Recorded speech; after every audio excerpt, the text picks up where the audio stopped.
Welcome to the Center for World Spirituality.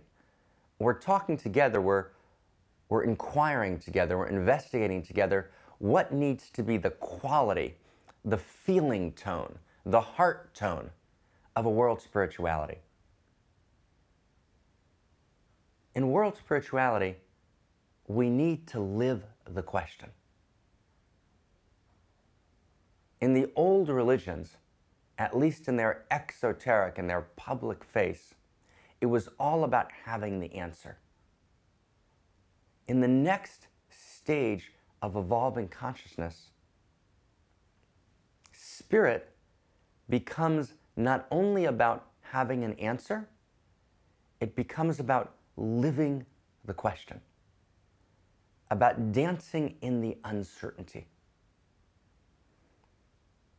If the old religion had a goal, and the goal was allow the human being to find a place of center, a place of ground, in which the great questions are answered,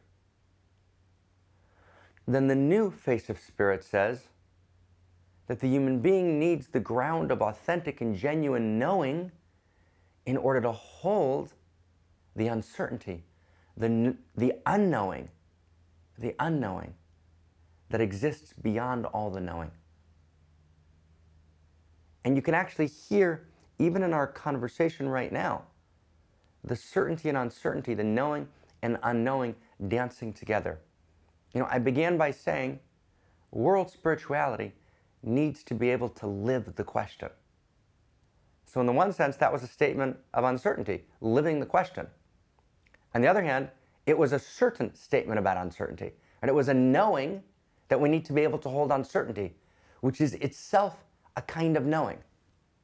It's that balance between the coincidentia oppositorium, right, between the opposites of receiving and moving forward, thrusting, knowing, direction, between finding our way and having a map where we know exactly where we want to go, we just need to get there.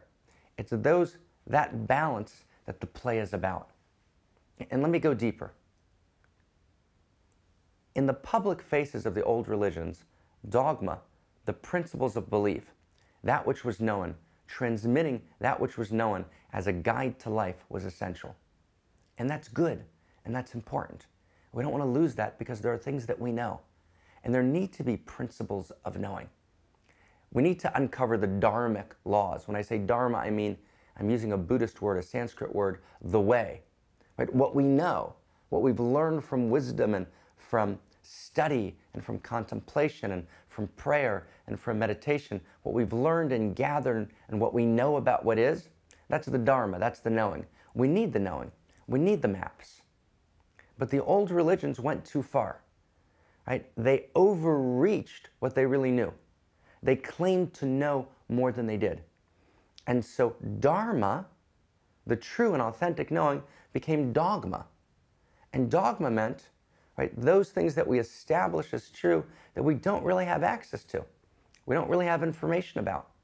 Right? Someone might have claimed that as a truth, but we actually don't have an ability to access and to know that as a truth. Or, worse still, right, knowings that we claim but actually have no basis, but we claim them because they give us power over others. Right? We use knowing as a tool of power and a tool of domination. So the old religions were right to hold knowing. Knowing is essential. There is what we know. And yet, knowing overreached when dharma became dogma. Right? Both because it claimed more than it actually knew, it was seduced by the power of knowing, and because it used knowing as power.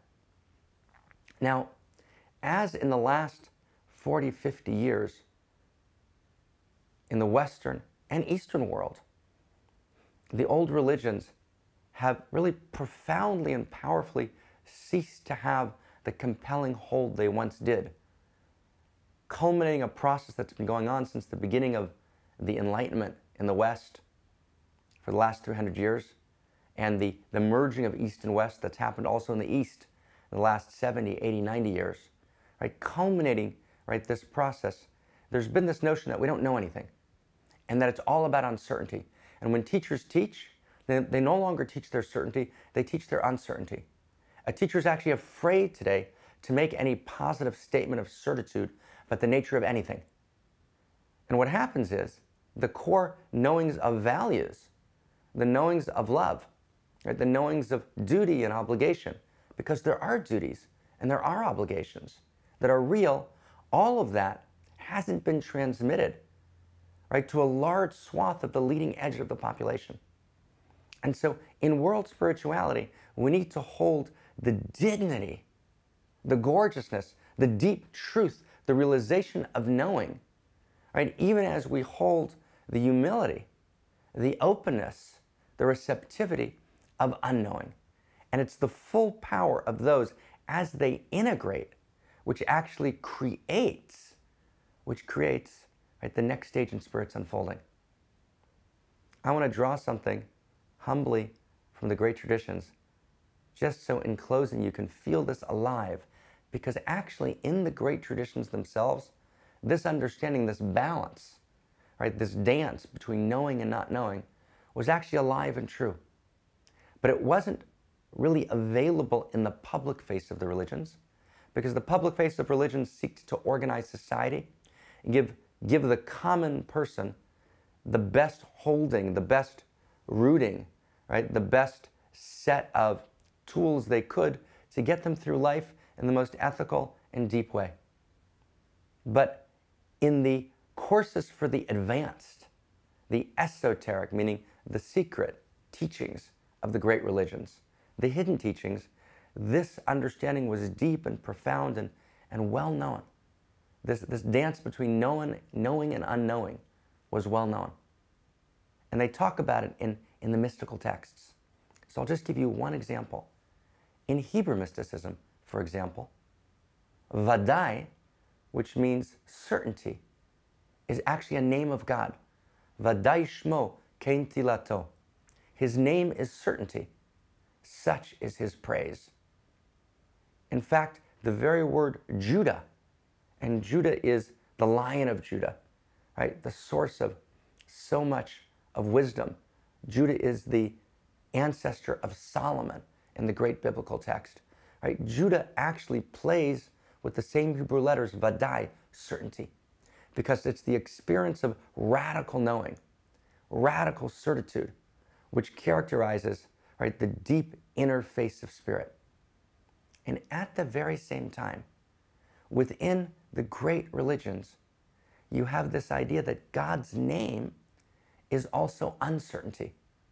The Zohar, the mystical book of enlightenment, in the 12th century writes, Shchinta di'ikra'et ulai, the feminine goddess divine, her name is maybe. Her name is maybe. So you have the feminine goddess whose name is maybe, and you have the God whose name is certainty. And the dance, the union, the erotic merging, erotic in the sense of moving to wholeness between this God of certainty and goddess of uncertainty, births the new God, the new enlightenment, births the great unfolding, which needs to be the feeling, heart quality, and tone of a world spirituality.